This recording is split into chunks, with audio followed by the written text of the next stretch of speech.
D'accord. Bonsoir à tous. Shalom Aleichem. Bonsoir à vous. En hébreu, une langue éternelle. Euh, Shalom signifie beaucoup de choses. Ce soir, nous allons parler des 3 messages pour l'humanité, mais avant, je voudrais commencer par expliquer pourquoi l'humanité ne fait qu'une seule personne. Vous savez, dans le texte de Actes que j'aime beaucoup, qui montre qu'en fait, que tous les humains sont un, nonobstant tout ce qui nous différencie et tout ce qui nous divise. Tu vas prendre tes matelas là-bas, tu viens avec GPS ton lit. Le livre Les Actes des Apôtres, chapitre 17, verset 26, explique pourquoi nous sommes un. Le texte dit qu'il a fait que tous les hommes, sortis d'un seul sang, habitassent sur toute la terre, sur toute la surface de la terre, ayant déterminé la durée des temps et les bornes de leur demeure.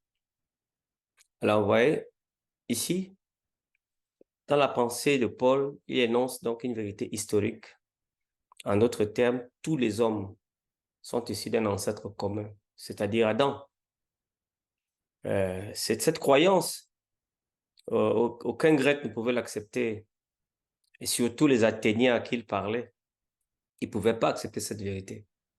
Parce que vous savez, pour les Athéniens, il y avait une distinction entre le grec et les barbares, et c'était une distinction radicale. Elle était dans leurs mœurs. L'un était par nature destiné à être l'esclave de l'autre. Si vous lisez Aristote dans Politique, je crois, chapitre 1, verset 2, paragraphe 6, les barbares étaient nés pour être esclaves. Mais dans la théologie de Paul, il n'y avait pas de place pour une race supérieure. Paul croyait au récit de la Genèse sur la création de l'homme. Il voyait l'unité de la structure physique du développement potentiel. Tous les hommes sont un, qu'ils soient hébraïques, qu'ils soient helléniques, qu'ils soient latins ou teutoniques. Nous sommes donc la crème de l'humanité, les fils et filles d'Adam. Et Paul souligne ici l'unité absolue obtenue par la croyance en Christ. Le chrétien donc devient doublement tenu de reconnaître l'unité des hommes par la création et par le salut. Je sais qu'en France, il y a ce qu'on appelle le racisme anti-blanc. Je crois que c'est puni par la loi.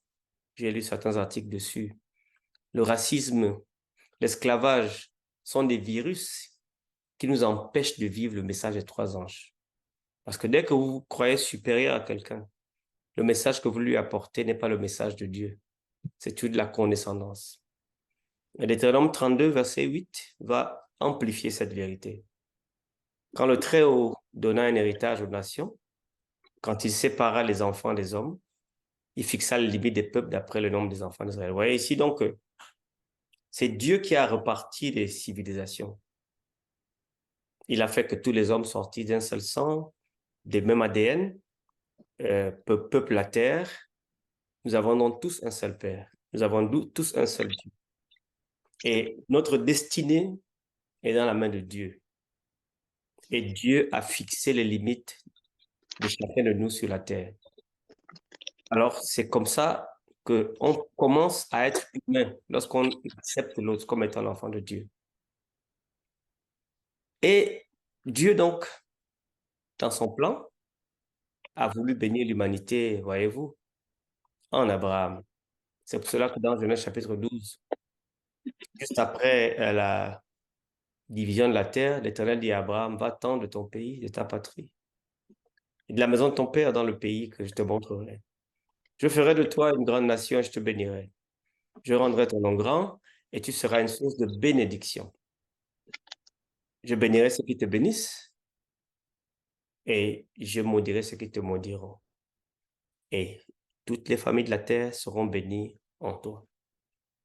Donc, Dieu a fait un plan en investissant Abraham d'un attrait puissant. Barak, bénédiction. Il s'engage continuellement à juger le monde en fonction de leur comportement vis-à-vis de la nation d'Abraham. C'est ça le drame que vous voyez même en Hamas et Israël. Parce que Dieu s'est engagé et il exprime cela de façon puissante par le moyen exact par lequel les nations tout entières peuvent être bénies en ce qu'elles acceptent Abraham, qu'elles peuvent être maudites en ce qu'elles combattent la nation d'Abraham. C'est aussi simple que ça. Nous savons que la nation d'Abraham, elle, inclut le nouvel Israël, mais elle inclut également l'Église qui a été instituée par Dieu lorsqu'il a envoyé Jésus parmi nous. Et elle a pour roi et pour chef Jésus-Christ. Et toutes les nations seront jugées en fonction de comment elles bénissent Jésus.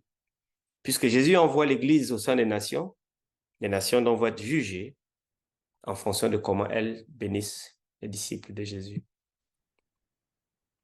Dans Isaïe 11, verset 11, le Seigneur étend une seconde fois sa main pour racheter le reste de son peuple dispersé en Assyrie et en Égypte, à Patros, en Éthiopie, à Élam, à Chiné, à Hamath, dans les îles de la mer. Ça, c'est ici, c'est une promesse de ramener les captifs de la seconde captivité de Babylone. Et toutes les prophéties de Jérémie, d'Ésaïe, parce que je répète, Jérémie est un prophète du 6e siècle, Ésaïe un peu plus loin, du 7e, 8e siècle. Donc, les visions qu'ils avaient, c'était pour le rétablissement d'Israël. Et ça, c'est très intéressant. Parce qu'un rameau devait sortir du trône d'Ésaïe. Et c'était un rejeton qui devait sortir de ses racines. Et Dieu avait dit que son esprit reposera sur lui. Il devait avoir l'esprit de sagesse, esprit d'intelligence, esprit de conseil, esprit de force, esprit de crainte de l'Éternel. Et Jésus respirait la crainte de l'Éternel. Il ne jugeait pas sur l'apparence, il ne prononçait point sur les oui-dire. Il jugeait le pauvre comme le riche avec équité. Et il a prononcé avec droiture. Et ce Jésus va amener un nouveau monde.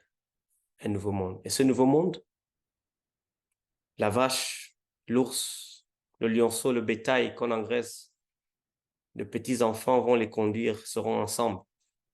Le nourrisson vont s'abattre sur l'angle de la vipère et l'enfant, c'est vrai, mettra sa main dans la caverne du basilic, mais ils n'auront ni mal ni dommage, parce que ce sera la montagne sainte de Dieu. Alors, un message de cette portée nécessite que vous compreniez qui vous êtes. Et si vous êtes à Christ, vous êtes donc la descendance d'Abraham, héritier selon la promesse. Alors, semence d'Abraham que nous sommes, en tant que fils et filles d'Abraham, le Christ est devenu dans un sens particulier héritier des promesses de l'alliance. Et par le baptême, nous acquérons une parenté avec Jésus. Et cette parenté avec le Christ nous donne le droit de participer aux promesses faites à Abraham. Et en ce qui concerne donc l'importance rattachée par les Juifs à la descendance littérale d'Abraham, vous pouvez étudier les textes comme Matthieu chapitre 3, verset 9 ou Romains chapitre 9, verset 4, qui sont des textes qui sont très indicatifs. Donc, nous sommes des enfants spirituels d'Abraham. Et les chrétiens que nous sommes devenons co-héritiers du Christ. Et en tant que fils de Dieu, le Christ est également l'héritier de l'honneur et de la gloire du ciel. Et donc, nous faisons partie du message. C'est la raison pour laquelle le message des 3 anges que nous allons présenter ce soir doit être compris dans ce contexte. Alors, voici ce message.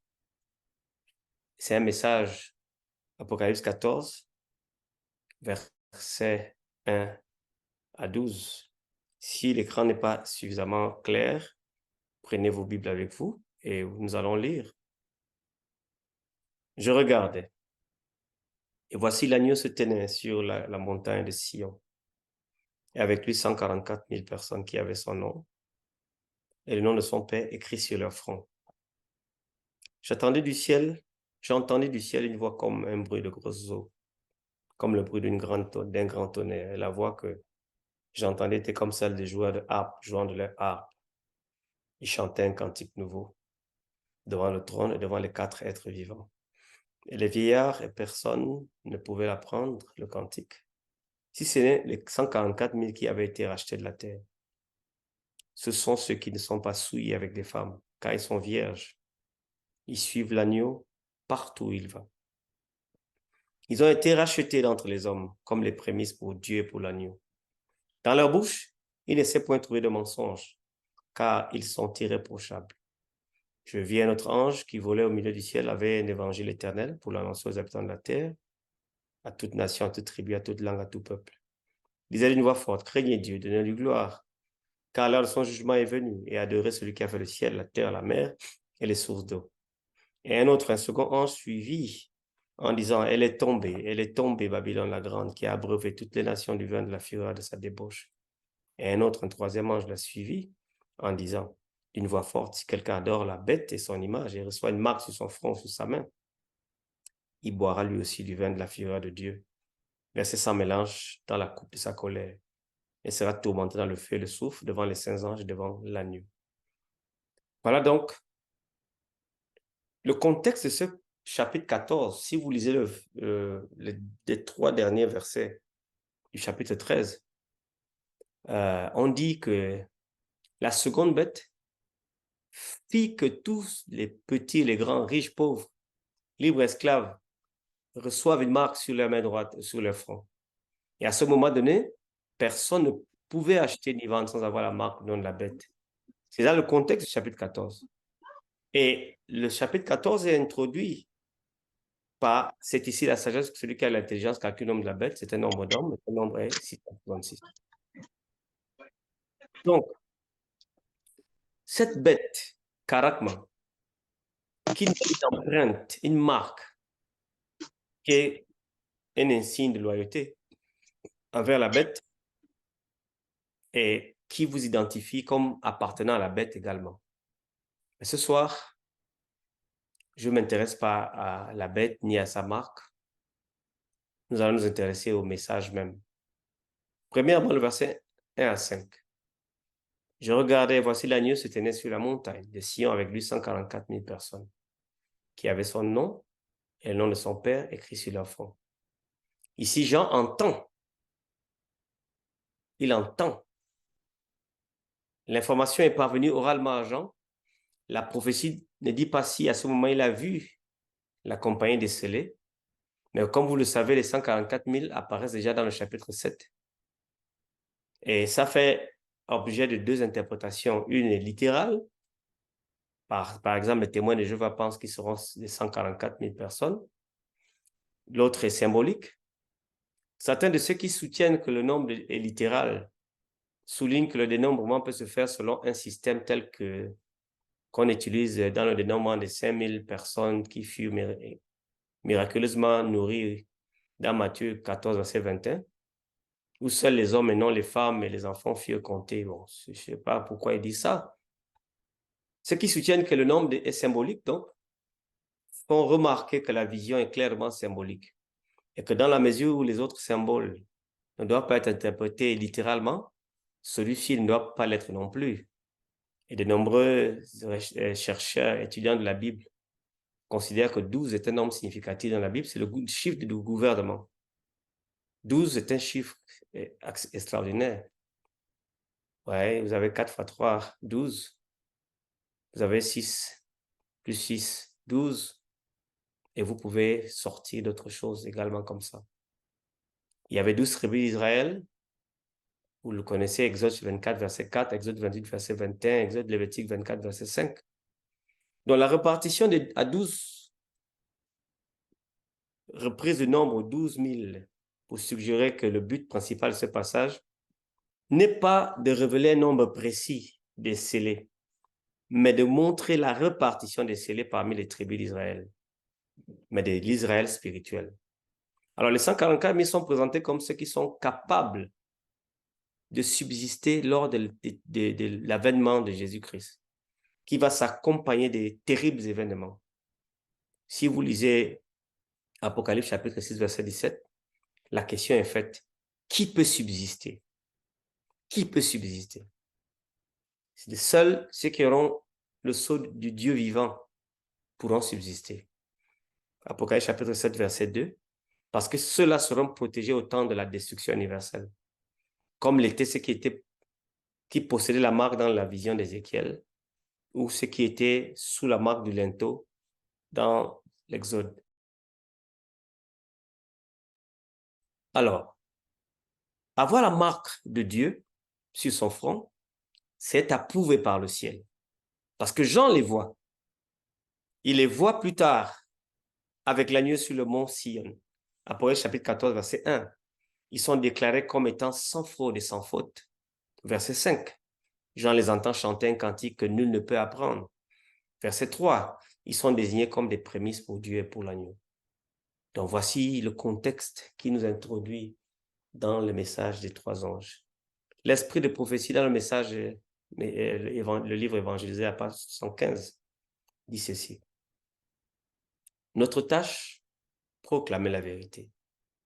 Madame White dit, en un sens tout particulier, les adventistes ont été suscités pour être des sentinelles et des portes-lumière. Le dernier avertissement pour un monde qui périt leur a été confié. La parole de Dieu projette sur eux une lumière éclatante. Leur tâche est d'une importance capitale. Leur tâche est d'une importance capitale. La proclamation du message des trois anges. Aucune œuvre ne peut lui être comparée. Rien ne doit en détourner notre attention. Alors, pour l'esprit de prophétie, donc, on se rend compte que le message des messages, c'est le message des trois anges. Mais trop souvent dans nos églises, nous ne le prêchons plus, nous ne l'entendons plus, nous ne l'étudions plus, nous ne l'analysons plus pour savoir s'il est d'actualité. Et c'est la raison pour laquelle ce soir, j'ai voulu avec vous réanalyser la substance de ce message des trois anges. Alors, je vis un autre ange qui volait par le milieu du ciel ayant un évangile éternel pour l'annoncer aux habitants de la terre, à toute nation, à toute tribu, à toute langue et à tout peuple. Donc, il vit. C'est une nouvelle scène qui commence chronologiquement. Les événements représentés dans cette vision précèdent ceux représentés par la vision des 144 000. Donc, ici, un autre, Halos, c'est un autre du même genre. C'est un ange. De quoi s'agit-il? Il s'agit d'une vision symbolique. L'ange que représentaient les saints de Dieu engagés dans la tâche de proclamer l'évangile éternel. Il peut présenter en particulier les caractéristiques mentionnées dans ce verset à une époque où le jugement est venu. Nous allons le voir, il est bien sûr vrai que les anges littéraux aident les hommes à proclamer l'évangile. Mais ce n'est pas l'idée qui prédomine ici. Au milieu du ciel, l'ange de ce chapitre 14, verset 6, est comparable au chapitre 8, verset 13, où il a été également vu en train de voler au milieu des cieux. La zone du vol, donc, indique la nature universelle et mondiale de l'œuvre et du message que porte cet ange. L'œuvre grandit et se développe jusqu'à ce qu'elle soit portée à la vue et à l'écoute de toute l'humanité. Il doit être très élevé. Et cet évangile, vous savez, il y a l'évangile du royaume, il y a l'évangile de grâce. Mais les Écritures parlent ailleurs de l'évangile même glorieux de Corinthiens 4:4, 1 Timothée, je crois, 1, verset 11. C'est la première fois que le mot aoenios, éternel, est utilisé pour qualifier l'évangile de la grâce de Dieu. Mais en fait, il n'y a qu'un seul évangile pour sauver les hommes. C'est un évangile aux conséquences éternelles. Il subsistera aussi longtemps que les hommes à sauver existeront. Il n'y aura jamais d'autre évangile. Un évangile de grâce, un évangile du royaume aux conséquences éternelles. Et evangelizo, annoncer de bonnes nouvelles. Cette forme verbale est une forme extraordinaire. L'évangile est une bonne nouvelle. qui doit prêcher aux habitants de toute la terre. C'est une proclamation mondiale. Toutes les nations doivent être impliquées. L'universalité du message est soulignée par cette phrase. Une voix forte.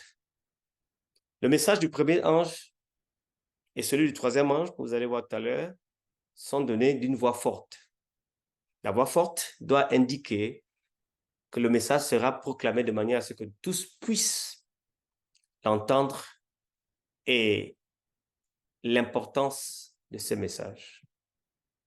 Mais remarquez ceci, que pour Dieu le Créateur, il ne différencie jamais les hommes par la peau, la couleur de la peau. Il les différencie par le fait linguistique, de regroupement, de statut social que nous avons créé. Et Dieu les a parfois acceptés, riches et pauvres. Tribu, il le reconnaît. Nation, il le connaît. Langue, division linguistique, il le connaît. À tout peuple, il le connaît. Mais noir, blanc, c'est une création du XVIIe, XVIIIe siècle. Quand l'esclavage a commencé à être un business et qu'il fallait justifier cela de façon biblique. Alors, si vous êtes raciste, ce soir, vous avez besoin de Jésus-Christ. Dieu ne nous définit jamais par la couleur de peau. Définir l'autre par la couleur de peau est une œuvre satanique. Être raciste anti-blanc, c'est ne pas être enfant de Dieu. C'est penser white supremaciste, blanc suprême, c'est être un perdu. Que cela vienne des Occidentaux ou des Afro-Américains ou des Afro-descendants. Parce que pour Dieu, il ne nous distingue jamais par la couleur de la peau. La bonne nouvelle, c'est qu'aucune couleur humaine n'héritera le royaume de Dieu. Parce que ce corps mortel va revêtir l'immortalité. Et je me suis demandé, quelle sera la couleur de l'immortalité? Je me suis posé la question. Quelle sera la couleur de l'immortalité? Arrêtons de gâter la fraternité sur terre avec les choses. Racisme anti-blanc, racisme contre les Noirs, white suprémaciste. Et ça nous empêche de faire l'évangélisation. Lorsque l'occidental est arrivé en Afrique, la plupart des évangélistes qui venaient au lieu de nous donner la Bible, nous ont donné leur culture. Et tout a été gâté à cause de cette différence de couleur. Alors ce soir, revenons sur les fondamentaux et essayons. Nous avons vu les 144 000 que Jean a vus sur la montagne de Sion sont les saints qui, dans l'Apocalypse chapitre 13, ont été présentés comme les objets de la colère de la bête et de son image. Ils sont scellés. Ils sont décrits dans Apocalypse chapitre 7 comme déjà révélant le caractère de Jésus. Ils sont déjà prêts pour la seconde venue de Jésus-Christ. Ils sont rachetés d'entre les hommes, verset 4. Une expression qui ne peut s'appliquer qu'à ceux qui sont traduits devant les êtres vivants. Paul s'est efforcé de parvenir par quelques moyens, que ce soit la résurrection d'entre les morts. Philippiens 3.11, il le disait. Telle est l'apparence de ceux qui dorment en Jésus. Vous dormez une seule seconde et puis vous allez ressusciter. Mais les 144 000 chantent un cantique nouveau parce qu'ils sont nés de nouveau. Et dans Apocalypse chapitre 15, verset 3, il a appelé également le cantique de Moïse, le cantique de l'agneau. Comme pour dire la loi et la grâce se tiennent. C'est un cantique de victoire, un cantique d'expérience et de délivrance. Donc, le chant des 144 000 est le chant de leur délivrance. Aucun autre ne peut s'y associer, car aucune autre compagnie n'aurait vécu une expérience semblable à la leur. Et cette chaîne d'événements, mes amis, sont introduits dans ces versets. La prophétie nous en parle. Et ce message du premier ange dit d'une voix forte, craignez Dieu et donnez-lui gloire, car l'heure de son jugement est venue. Et adorez celui qui a fait le ciel et la terre et la mer et les sources d'eau. Cette scène donc vient après les versets 1 à 5. Et cette vision symbolique, comme je le dis, est une vision importante. Il faut évangéliser. Il faut ne pas avoir peur parce que craignez Dieu, phobéo, phobos, phobie, craindre, peut également dire révérence. Phobie est utilisé ici non pas dans le sens d'avoir peur de Dieu, mais dans le sens de s'approcher de Dieu avec une révérence et crainte. Donc, c'est une idée de loyauté absolue envers Dieu, d'un abandon total à sa volonté. C'est pour cela que vous voyez des textes comme Deutéronome 4.10 qui sont les textes que moi je prends. Souviens-toi du jour où tu te présentas devant l'Éternel, ton Dieu, à Horeb. Lorsque l'Éternel me dit, assemble près de moi le peuple, je veux leur faire entendre mes paroles afin qu'ils apprennent à me craindre tout le temps, qu'ils vivront sur la terre et afin qu'ils les enseignent à leurs enfants. La loyauté absolue. Craignez Dieu. Le message de craindre Dieu est particulièrement opportun à l'époque que représente la prédication de cet ange. Car les hommes adorent les dieux du matérialisme et du plaisir et bien d'autres qu'ils ont eux-mêmes inventés. Mais nous devons donner gloire, doxa, à Dieu. Doxa, doxein, signifie honneur, louange, hommage. Et les thèmes de cette nature apparaissent dans le psaume 115, verset 1. Non pas à nous, Éternel, non pas à nous, mais à ton nom, donne gloire à cause de ta bonté. Lo lanu, Yahadonai, lo lanu, ki limeshaka, teka kabod al amasika. Dieu demande la gloire de l'honneur. Et vous avez Isaïe 42, verset 12, 2 Pierre 3, 18, Jude, verset 25. À Dieu soit la gloire et l'honneur, parce que l'heure de son jugement est venue. Ici, il ne s'agit pas d'une heure littérale. Ce n'est pas une heure littérale. Il faut comprendre l'expression comme l'heure de son jugement se référant à un moment général où le jugement aura lieu, non pas comme se référant nécessairement, qu'est-ce que je peux dire, à un moment précis où le jugement commence. On peut donc dire que le message du premier ange a été proclamé dans les années précédentes 1844, alors que l'œuvre du jugement n'avait pas encore commencé. L'Apocalypse donc nous aide à voir que les questions centrales de la dernière crise de l'histoire de la Terre seront l'adoration et l'obéissance et la création. C'est des aspects qui sont révélés dans le commandement, dans le sabbat en particulier. Les habitants de la planète seront divisés en deux groupes, ceux qui craignent et adorent Dieu et ceux qui craignent et adorent la bête. Donc voilà la trame de la fin des temps.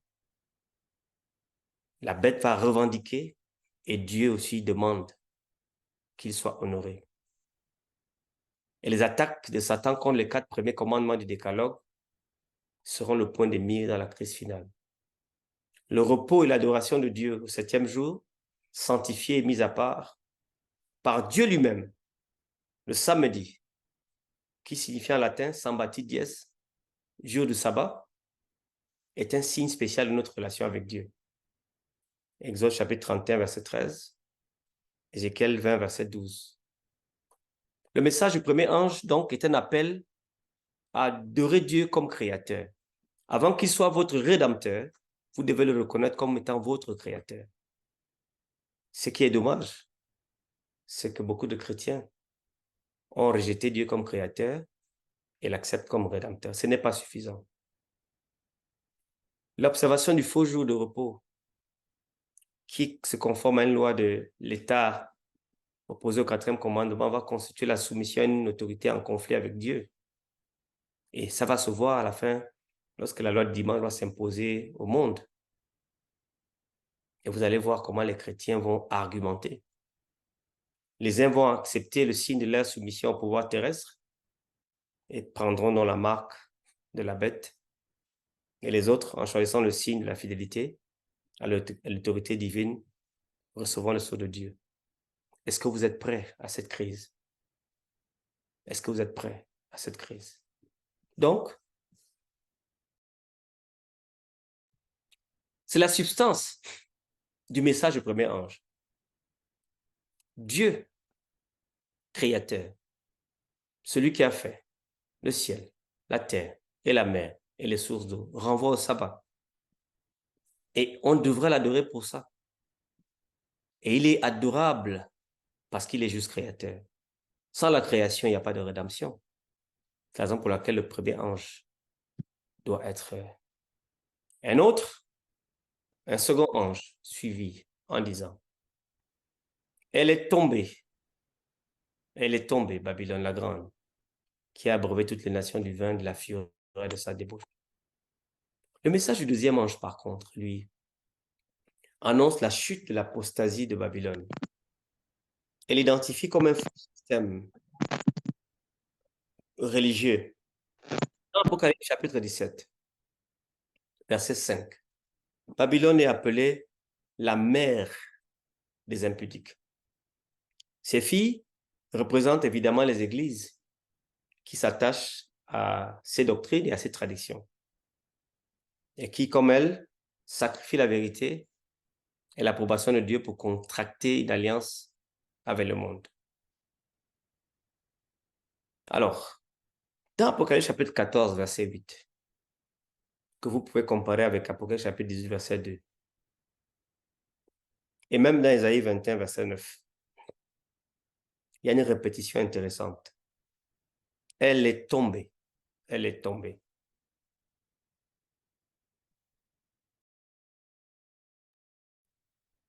Deux fois. Cela donne la certitude de l'apostasie qui était progressive et la sécurité de sa chute morale qui devient certaine. Pourquoi Babylone est-elle décrite comme tombée et sa chute est aussi décrite comme un événement futur? La Babylone des temps de la fin dans l'Apocalypse est une union de faux systèmes religieux constitués de l'Église catholique romaine et du protestantisme apostat. Si je peux me permettre de le lire avec le plus de respect, pour que si un catholique m'écoute ce soir, il ne se sente pas offusqué. Je parle du système historique catholique, parce que je sais qu'il y a des catholiques, certainement qui craignent Dieu, mais qui sont dans l'ignorance. Mais ce qu'ils devraient comprendre, c'est que ces systèmes se mettront au service de Satan contre le peuple de Dieu. Apocalypse chapitre 13, verset 11 à 18. Chapitre 16, verset 13. Chapitre 17, verset 5. Donc cette union religieuse apostate manifeste généralement l'arrogance que manifestait l'ancienne Babylone. Elle s'exalte au-dessus même de ce qui est Dieu. Elle cherche à prendre la place de Dieu dans ce monde. C'est ça le message du deuxième ange, qui avertit le peuple de Dieu que ces mauvais systèmes ira de plus en plus loin de la vérité par suite de son refus de la lumière, du message du temps de la fin. Maintenant, c'est lorsque l'union de l'Église avec le monde sera consommée dans toute la chrétienté que la chute de Babylone sera complète.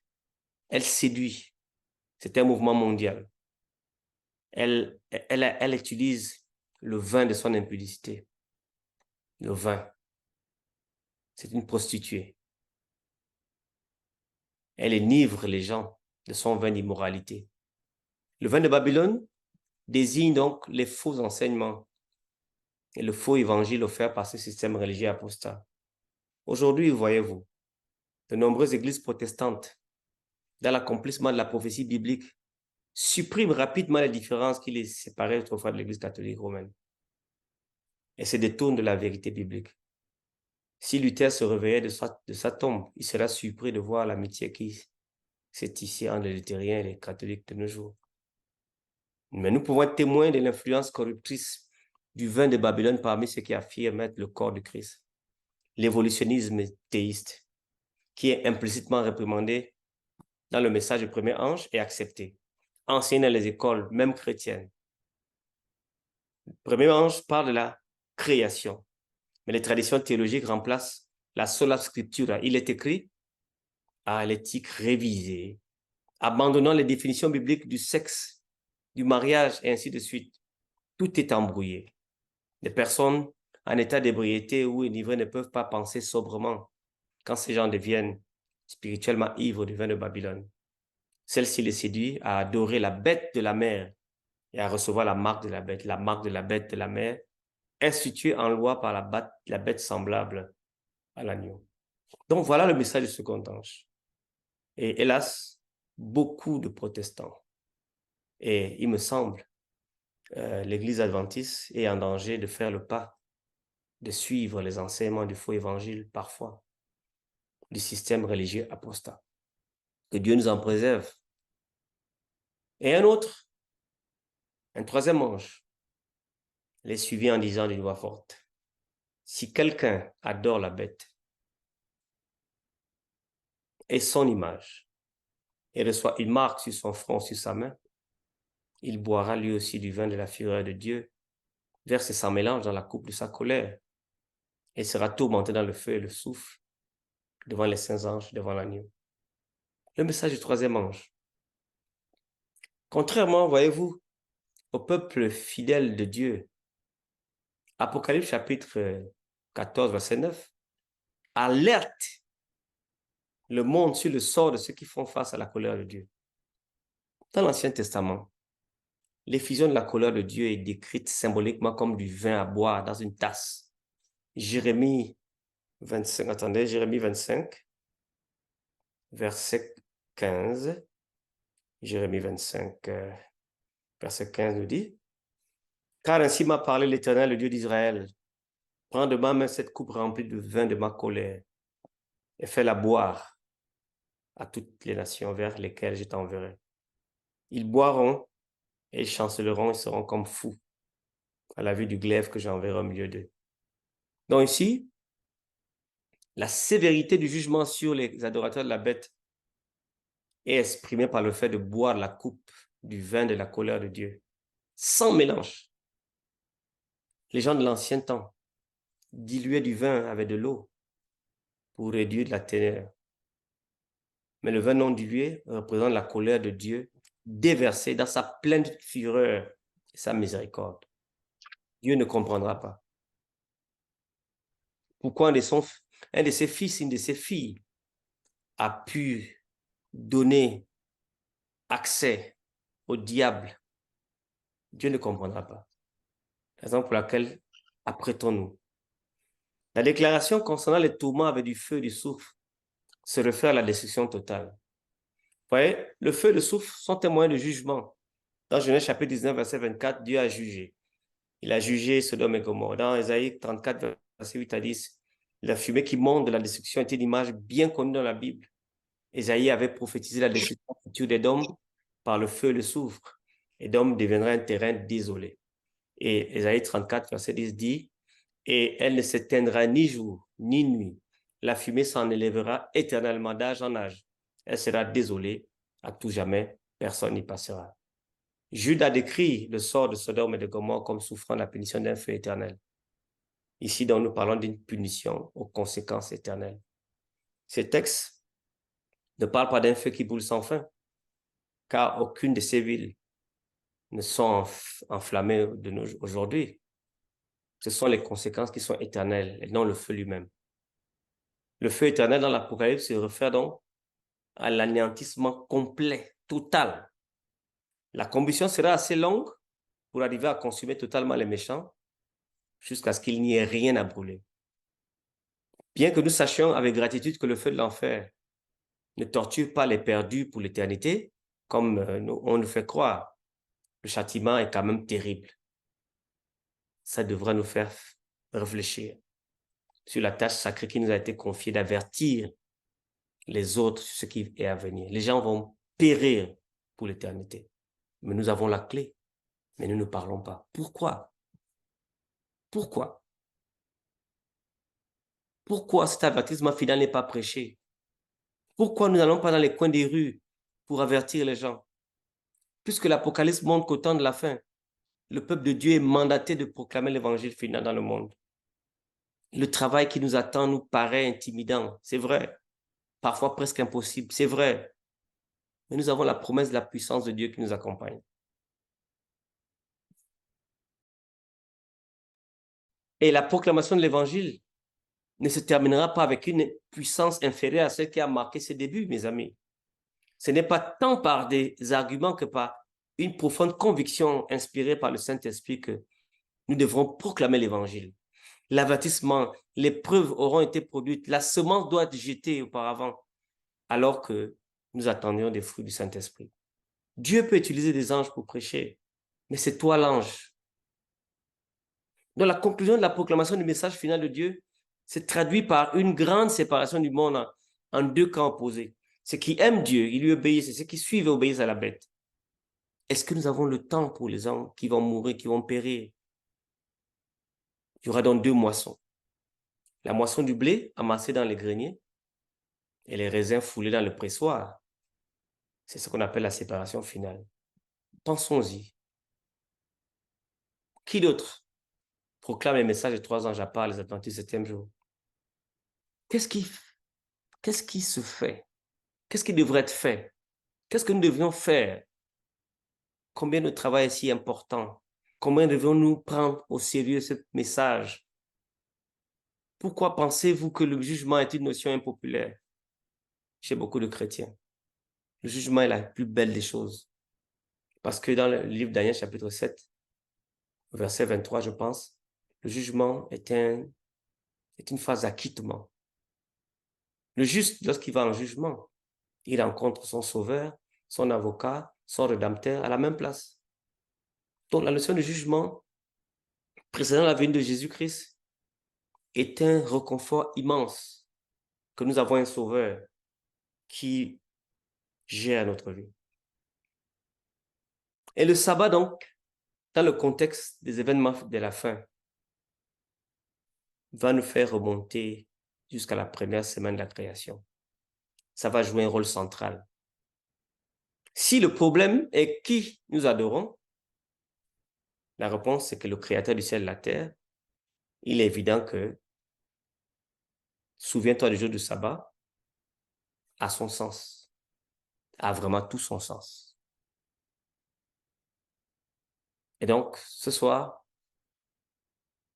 ces messages sont des messages que nous devons prêcher à l'humanité. La bête dont on parle ici, c'est la bête qui est décrite au chapitre 13. La première bête, 13, chapitre 13, verset 1 à 10. La seconde bête, par contre, va solliciter l'adoration des hommes pour la première bête. Et il est à noter que cet avertissement n'aura pas de force ultime qu'après la guérison de la blessure mortelle, dont nous sommes aux événements après 1944. Lorsqu'il y aura une formation de l'image de la bête, lorsque la main de la bête deviendrait un problème, tel qu'il est prêché aujourd'hui, le message du troisième ange est un avertissement concernant les problèmes à venir. Un avertissement qui va éclairer les hommes sur les enjeux de la lutte au cours de leur temps terrestre. Il faut faire un choix intelligent. L'image, il dit, nous devons éviter d'adorer la bête, nous devons éviter d'adorer son image. Nous devons éviter de recevoir une marque sur son front. Donc, il y a une conjonction ici qui identifie les adorateurs de la bête avec ceux de l'image, qui sont des compagnons. Une autre conjonction identifie ces adorateurs à ceux qui reçoivent la marque. La bête et l'image sont unis dans leurs objectifs et leur politique, dans leur exigence que les hommes reçoivent la marque de la bête. Par conséquent, celui qui adore la bête adore aussi l'image et est porteur de la marque. Et c'est pour cela que le vin de la colère, les hommes qui boivent du vin de la colère de l'impudicité de Babylone, boiront du vin de la colère de Dieu. L'avertissement est clair et net. Il n'y a pas lieu de se tromper. Jésus revient bientôt. Tout le monde est concerné par cette législation. Seul le reste fidèles refusent de s'y soumettre. Cette marque qu'il faut éviter, en grec karakma, c'est une empreinte, un cachet que l'on mettait à des bêtes, ceux qui étaient propriétaires d'un cheptel de bêtes. Donc, lorsqu'ils avaient leurs animaux, ils marquaient au fer rouge. On appelait ça karakma, la marque. La marque. C'est une insigne de loyauté envers la bête, mais également d'appartenance.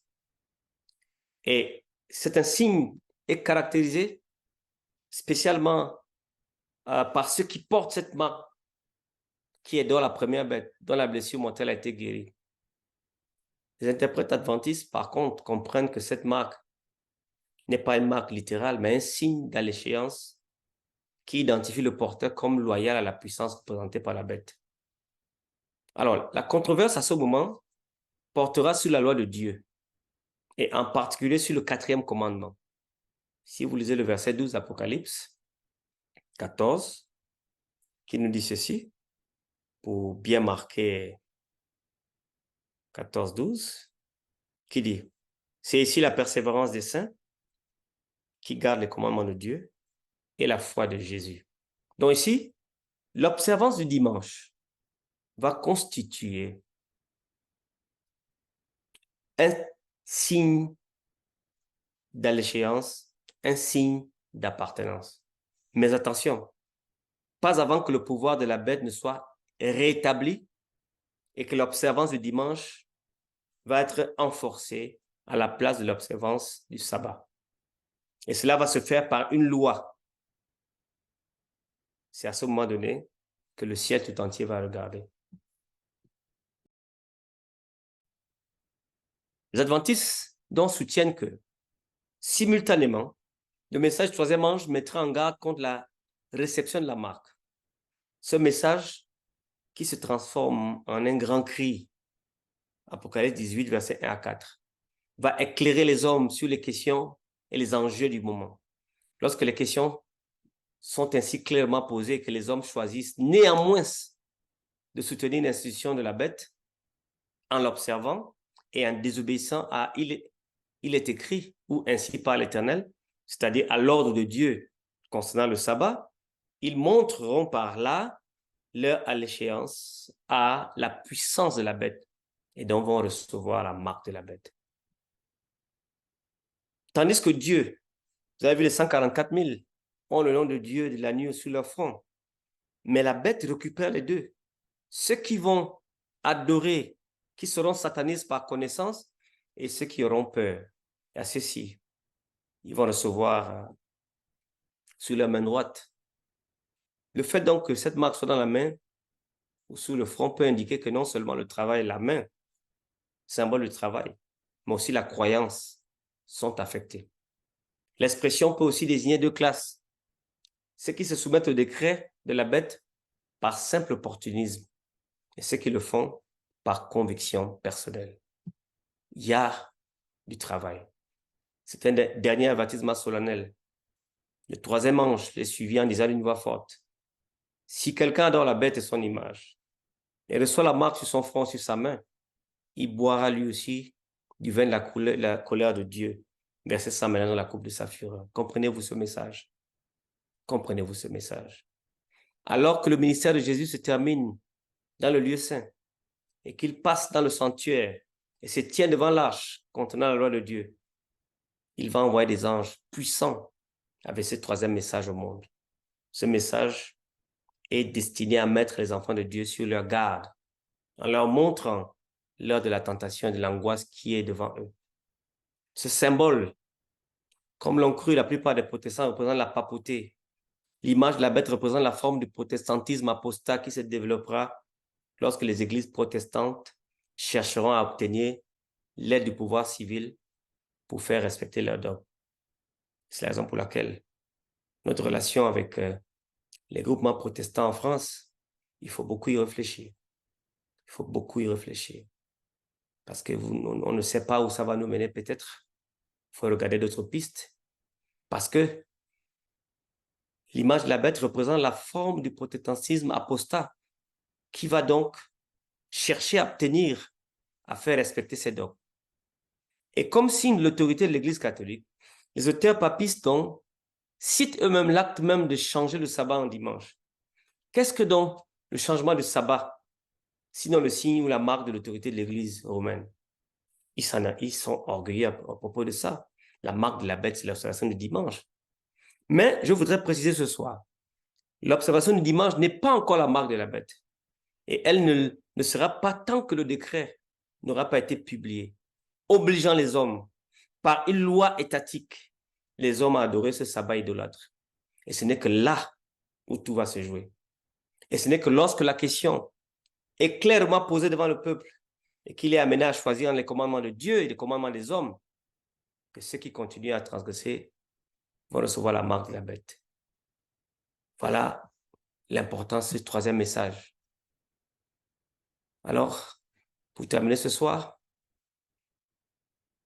Dieu nous envoie Élie parfois, le prophète avant l'avènement du jour de l'Éternel, de ce jour grand et redoutable, Malachie 4:5, pour préparer un peuple à se tenir debout au jour de Dieu. Une grande œuvre de réforme devait être accomplie. On appelle ça généralement le mouvement de l'Avent. Dieu a vu que beaucoup de ses fidèles ne construisaient pas pour l'éternité. Et dans sa miséricorde, il était sur le point d'envoyer un message d'avertissement pour les réveiller de la stupeur et les amener à se préparer à la venue du Seigneur. Cet avertissement est mis en évidence dans Apocalypse chapitre 14. On y voit un triple message proclamé par des êtres célestes, immédiatement suivi de la venue du Fils de l'homme pour récolter la moisson de la terre. Les anges, comme je l'ai dit, sont présentés comme volant au milieu des cieux en proclamant un message mondial universel et ayant une incidence directe sur les personnes vivant dans le dernier jour de l'histoire de la terre. Personne n'entend les voix des anges, car elles sont un symbole pour présenter le peuple de Dieu qui travaille en harmonie avec l'univers du ciel. Le message des trois anges doivent être combinés pour donner leur triple lumière du monde. Dans l'Apocalypse, Jean dit, « Je vis descendre du ciel un autre ange qui avait une grande puissance, et la terre fut éclairée de sa gloire. » Cela représente le dernier et triple message d'avertissement au monde. Alors, ce soir, l'Apocalypse indique le moment où, suite au rejet du triple message d'Apocalypse chapitre 14, 6 à 12, l'Église aura pleinement atteint la condition annoncée par le second ange et le peuple de Dieu, encore à Babylone, sera appelé à se séparer de sa communion. Ce message est le dernier qui sera jamais donné au monde et il accomplira son œuvre. Lorsque ceux qui n'ont pas cru à la vérité, mais qui ont pris plaisir à l'injustice, vont démontrer leur camp, ils seront laissés dans l'illusion de leurs mensonges. La lumière de la vérité brillera sur tous ceux dont le cœur est ouvert pour le recevoir. Et tous les enfants du Seigneur qui restent à Babylone entendront l'appel. Sortez d'elle, mon peuple. Apocalypse 18, verset 4. Prions Dieu. Seigneur notre Père, je voudrais te dire merci ce soir parce que tu m'as permis de rappeler à tes enfants ce message d'une portée universelle, ces messages utiles dont nous avons besoin de proclamer. Pardonne-nous, Seigneur, si ton Église a été embourbée dans beaucoup de choses, mais sauf dans le message des trois anges. Permets que nous puissions focaliser sur la mission dorénavant, chacun pour sa part, pour sauver le maximum des humains avant que tu ne détruises la terre. Bénis-nous ce soir, accorde-nous ta paix et ta grâce au nom de Jésus. Amen. Amen. Amen.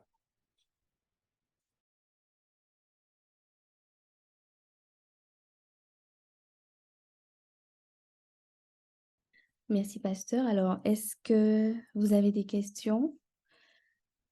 Vous pouvez sur le chat ou encore ouvrir vos micros.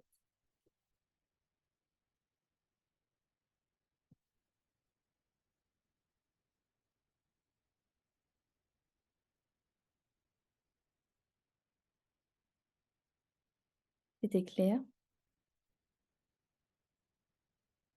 Voilà. Que pensez-vous, pasteur, des Juifs messianiques?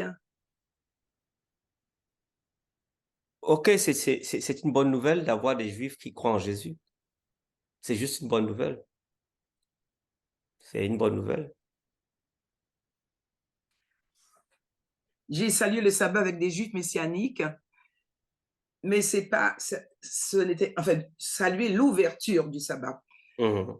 Et ils ont des habitudes qui ne sont pas mondaines, mais qui sont encore ancrées dans leur culture, avec les fruits secs, les dattes, le chapeau sous la tête, les petits fils. Alors moi qui suis une chrétienne Non, occidentale, le problème, c'est que vous n'avez pas les mêmes sources. Toi, tu as non. la Bible comme source et ils ont le Talmud et la Bible. Tu vois? Le Talmud, c'est toute une source où il y a beaucoup de nouvelles, souvent extra-bibliques, souvent quand ils ont des choses qui sont culturelles, ça vient du Talmud.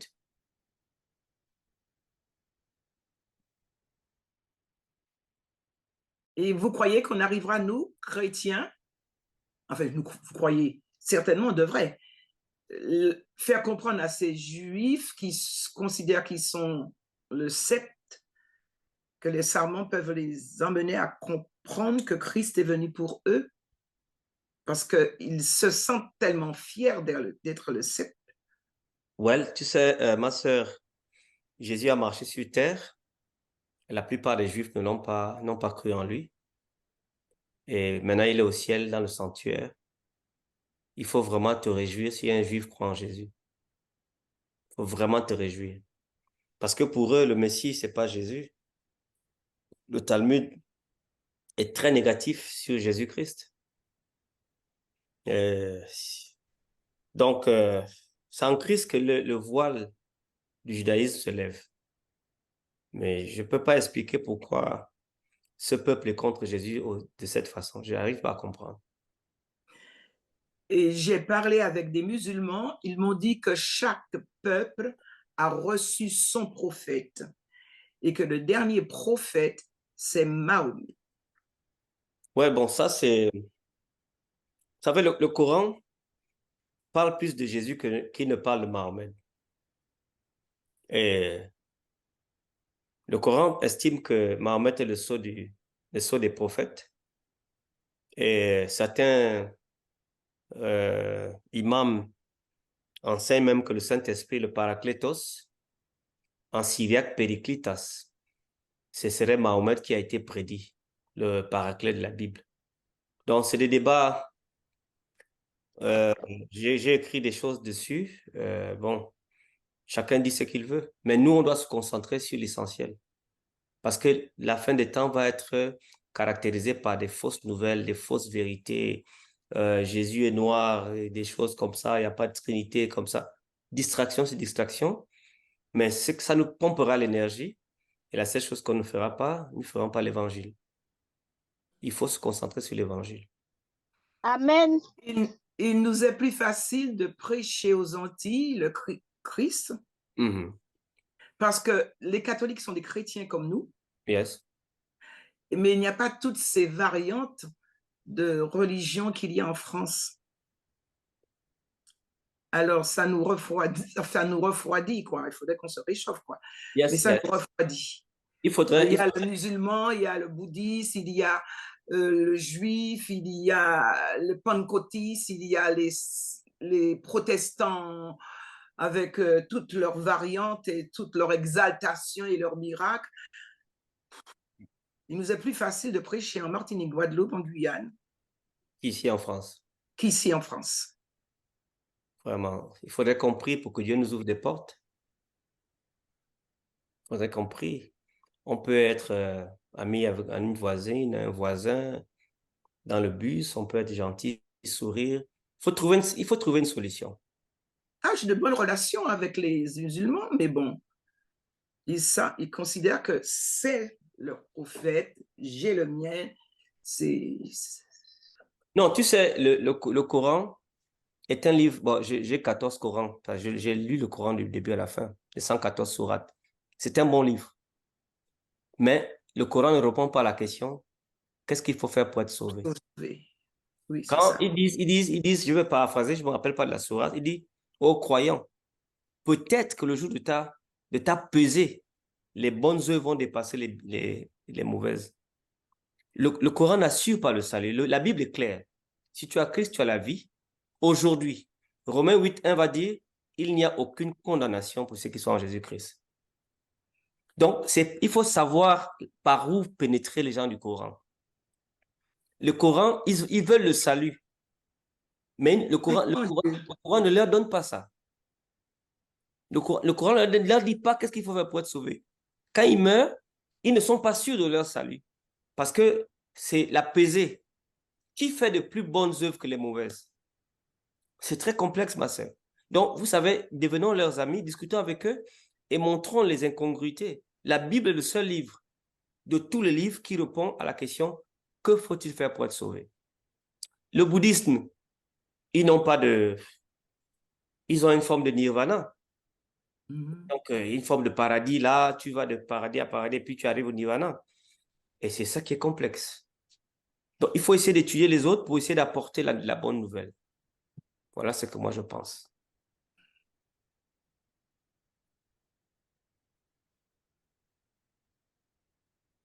Ok, très bien. Alors, il y a Chancel, tu as une question? Il y a des questions dans le chat. Oui, on va les lire après notre... Ah, d'accord. Oui. Bonsoir à tous. Bonsoir. J'aimerais revenir sur ce que la sœur Lucille disait sur la célébration du sabbat par rapport aux Juifs. J'ai assisté une fois, reste tranquille. Oh, pardon. J'ai assisté une fois à une étude sur la célébration du sabbat.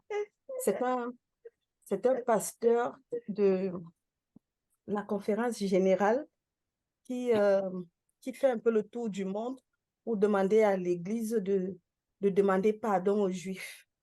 Donc, j'ai oublié son nom. Et ce monsieur-là... Non, reste tranquille. Oh, excusez-moi, c'est mon petit. Donc, ce pasteur... Tais-toi. Ce pasteur nous a un peu appris comment célébrer le sabbat. Et il nous disait que chez les Juifs, on n'observe pas le sabbat, on le célèbre.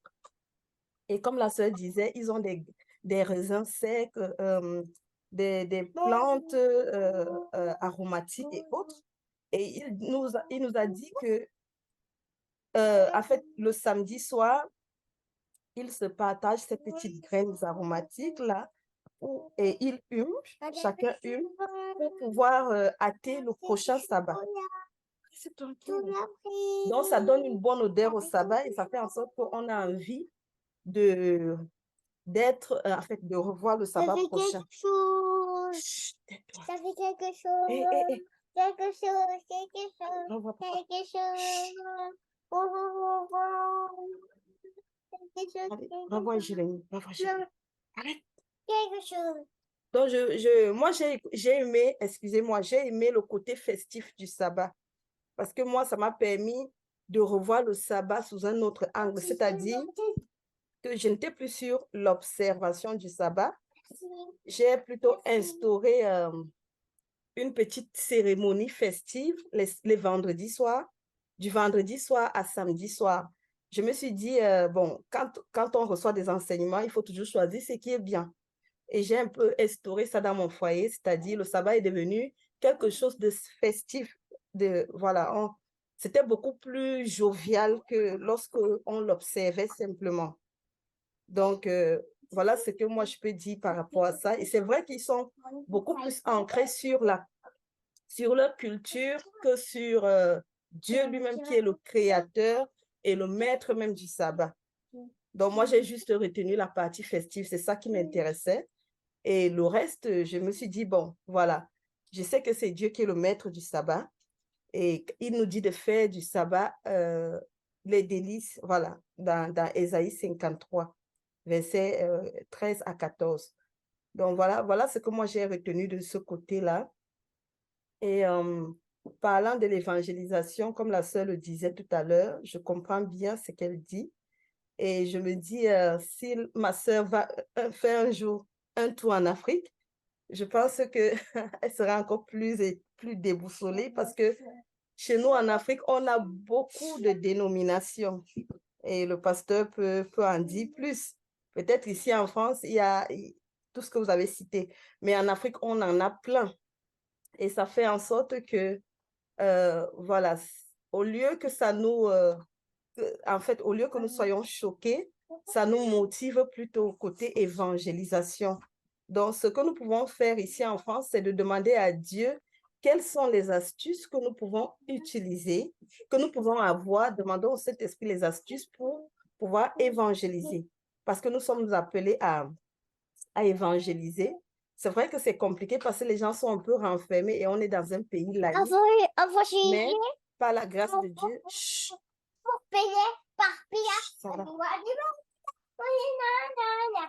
Va retrouver Jérémie. Arrête.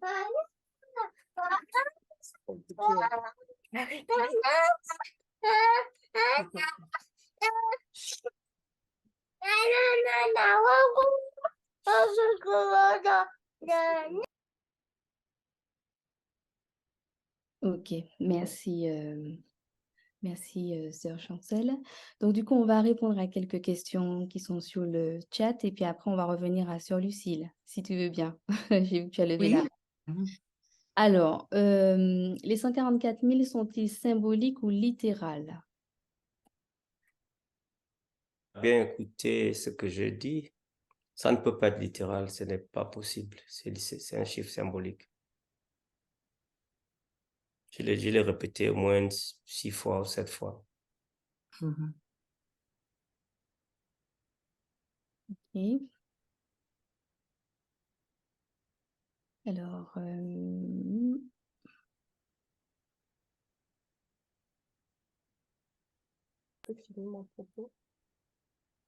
voilà, ben, c'est la question qu'il y avait. Je vois pas d'autres Il y questions. a une question, Pasteur Anani, beaucoup de groupes Le se groupe, sont ah créés voilà.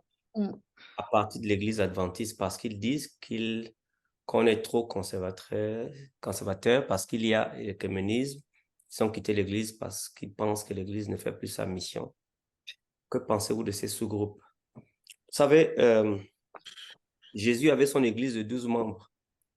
Et dans ces 12 membres, il avait son Judas. Dès que vous êtes sur la terre, vous ne pouvez pas être à 100% des anges. Même Jésus lui-même avait un démon. D'ailleurs, il dit, un de vous est un démon, en parlant de Judas. Alors, les frères qui quittent l'église adventiste, si vous y croyez, c'est l'église du reste. Mais ce n'est pas tous les hommes qui sont du reste.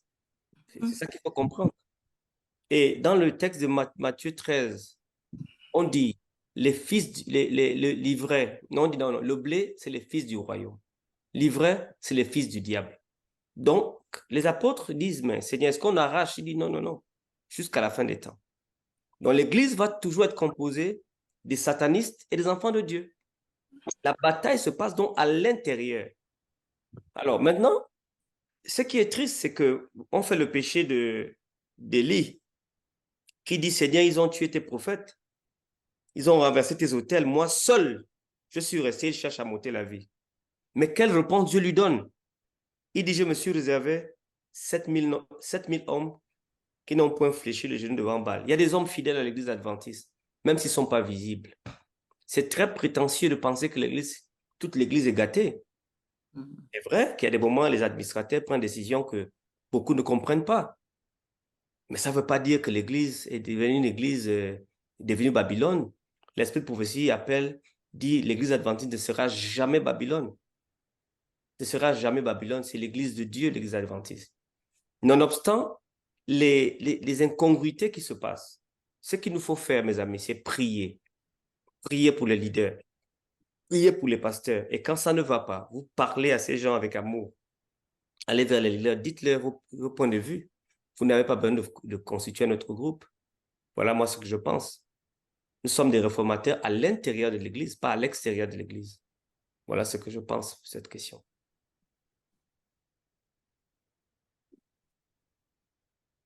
Ok, très bien. Sœur Lucille, vas-y.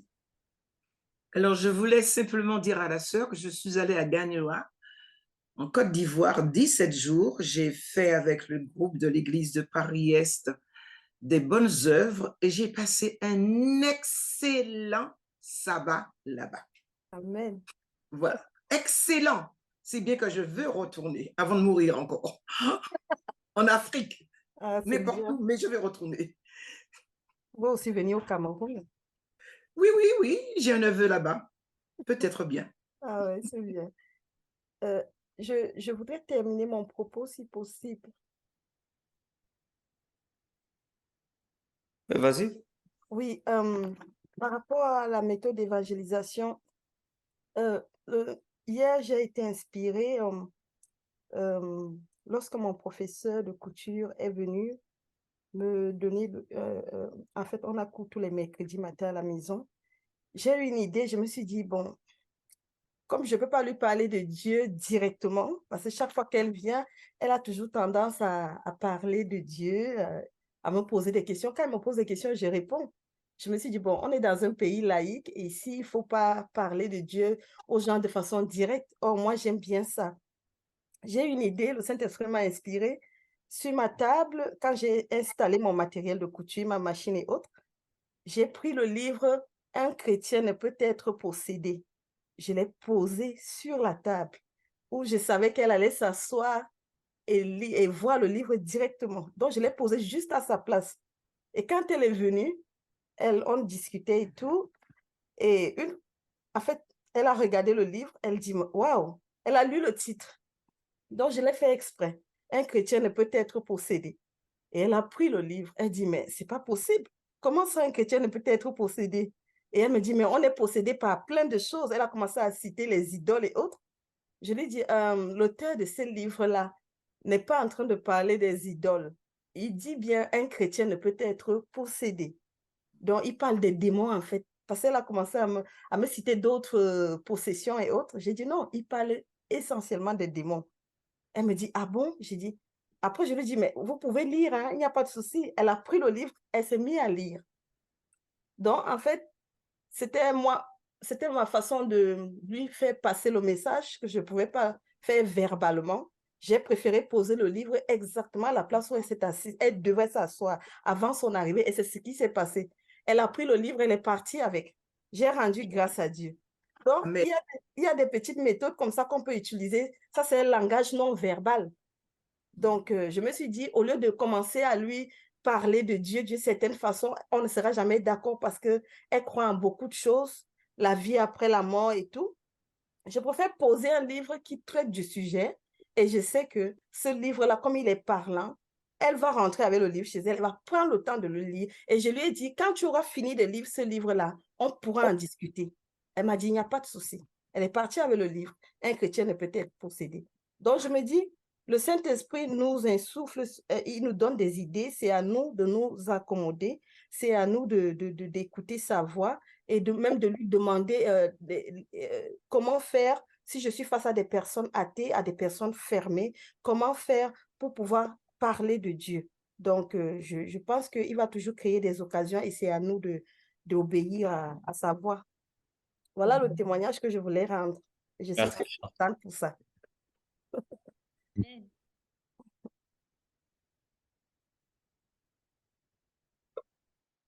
Merci, sœur Chancel. Alors, est-ce qu'il y a d'autres questions? Sinon, nous arrivons à la fin.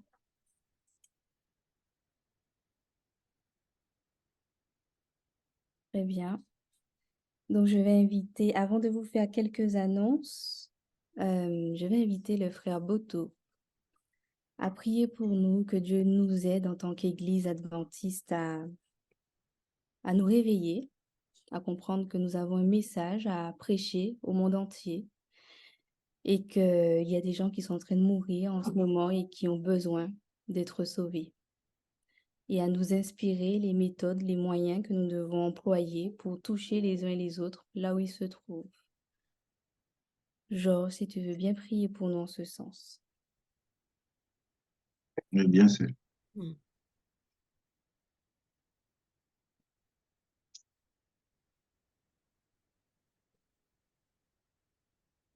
Notre Dieu, notre Père qui est dans les cieux, nos cœurs sont remplis de reconnaissance en ce soir parce que tu nous as vraiment nourris en profondeur en nous permettant de comprendre encore plus ces trois messages que tu as voulu que nous puissions avoir dans l'histoire et que nous puissions avoir dans nos cœurs. Ces trois motivations pour nous amener à faire le travail que tu nous donnes et que tu nous destines, cette mission que tu nous accordes afin que nous puissions être participants de ton royaume. En ce soir encore, Seigneur, tu nous as motivés, nous as remis en question, tu nous as permis de comprendre que c'est toi, c'est nous que tu as choisis pour être ces anges. Nous sentons vraiment non seulement honorés, mais aussi devant une très grande responsabilité que d'être ces anges-là qui doivent présenter ce message, vivre ce message eux-mêmes. Parce que les anges doivent présenter le message, c'est qu'eux-mêmes sont déjà convaincus de ce message. Aide-nous, Seigneur. Elle est grande, cette responsabilité. Aide-nous à comprendre déjà qui nous sommes, comprendre ce que tu veux de nous et avoir cet élan que tu as, Seigneur, cette même motivation que tu as, cette motivation soit dans nos cœurs et que nous puissions voir les choses comme toi tu les vois. Nous sommes tellement préoccupés aujourd'hui, toutes sortes de préoccupations parce que l'ennemi de l'autre côté sait ce qu'il fait justement pour que nous ne puissions rien faire, que nous puissions être disqualifiés tous les jours, que nous puissions continuer à regarder ailleurs alors que tu attends de nous que nous puissions faire des choses. Nous sommes vraiment démunis, Seigneur. Voilà pourquoi nous avons tellement besoin de la présence du Saint-Esprit, tellement besoin de l'onction de l'Esprit, tellement besoin d'être nourris tous les jours par lui afin que nous puissions faire ta volonté. Ô Seigneur, aide-nous. Tu as écouté, Père éternel, la difficulté que nous avons, quel que soit l'endroit où nous sommes, puisque les choses se compliquent beaucoup et les gens meurent, Père, parce que le message ne leur parvient pas. Les gens souffrent parce que le message ne leur parvient pas. Aujourd'hui, nous sommes bloqués par toutes sortes de freins. Nous te prions, Seigneur éternel, toi qui connais, toi qui nous armes, toi qui nous outils, Père éternel, tu sais exactement, chacun dans sa dimension personnelle et dans son secteur, comment est-ce que tu voudrais que nous travaillions avec toi. Voilà pourquoi, Seigneur, tu nous connais, tous, nous tous qui sommes ici, qui avons écouté ce message, qui avons au fond de nous cette envie de te plaire, d'être un instrument de tes mains. Nous te prions, Père éternel, afin que tu tiennes compte de nous et que tu nous amènes, Père, à te refléter dignement et à faire ta volonté comme il se doit. Nous ne voulons pas juger, Seigneur. Nous voulons obéir et faire ta volonté. Alors aide-nous, Seigneur, chacun dans son cas, à considérer l'autre comme une âme à sauver. Chacun dans son cas, à considérer l'autre, Père éternel, comme un futur citoyen du royaume, quelle que soit la religion dans laquelle il se trouve, quelle que soit la situation dans laquelle il se trouve, quelle que soit son origine, Seigneur. Enlève-nous ces yeux de différenciation et donne-nous les yeux de l'Esprit Saint, afin que nous voyions que une âme à sauver et que nous puissions travailler en fonction. Arme-nous de toutes les armes dont nous avons besoin, Seigneur, pour t'honorer, pour t'élever et pour la gloire de ton nom. Car il s'agit de ton nom, Seigneur. Il s'agit de ton nom. Alors pour la gloire de ton nom, Seigneur, même à notre propre corps défendant, permets que nous puissions accomplir ton œuvre et que nous puissions être des instruments de tes mains afin que les âmes puissent voir la lumière. Que ta paix soit avec nous, que ta volonté soit faite en ce soir encore. Aide-nous, Père, à te demeurer fidèle et à rester attaché à toi. Ce sont les grâces que nous te demandons en ce soir, pas parce que nous sommes dignes, Seigneur. Nous les demandons par les mérites et les seuls mérites de notre Seigneur et de notre Sauveur, Jésus-Christ de Nazareth. Amen.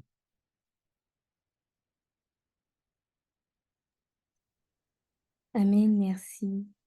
Alors avant que nous puissions nous quitter, je...